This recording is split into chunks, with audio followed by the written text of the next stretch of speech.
Goeiemôre, baie welkom by vanoggend se Saamwees.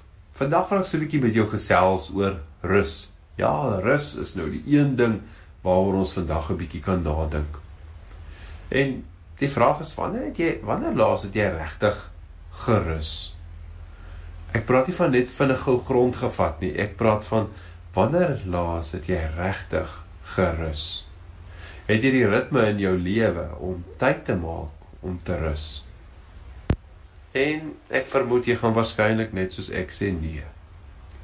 Ons maak nie regtig tyd om te rus nie. Die lewe is eenvoudig te gejaag, ons programme is te vol, en soms word daar soveel van ons vereis, en ons hou net aan en aan en aan en aan en aan, solank as wat ons kan.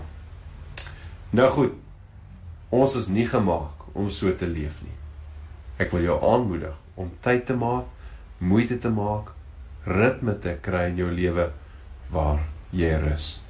Ja, ek is daarvan oortuig, dit is dalk so iets van ons goddelike ontwerp, oor hoe God ons ontwerp het.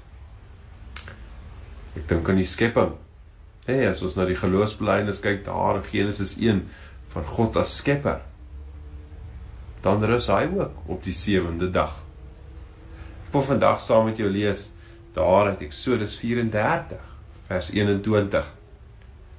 6 dae moet jy werk, maar op die 7de dag moet jy rus. Of dit nou ploegtyd of oestyd is, jy moet rus. Victor Hugo sê op 'n stadium, wanneer jy jou dagtaak afgehandel het, gaan slaap in vrede, want God is wakker. Ek wil jou aanmoedig om te rus, en mag jy ook jou rus vind, om tyd te maak om by die Here stil te word. Kom ons bid saam. Here, ons Here, baie dankie vir die voorreg, om dan ook te kan rus. Here, dankie vir ons wat dalk 'n goeie nagrus agter die rug het. Here, en mag jy wees saam met hulle wat daarna smag, hulle wat die behoefte het om regtig net rus te kan kry.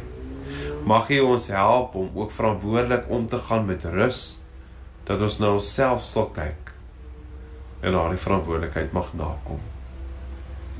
Wees met ons, Here, mag ons rus in U vind, mag U vir ons krag gee wanneer ons rus, mag U ons herstel, in Jesus naam. Amen.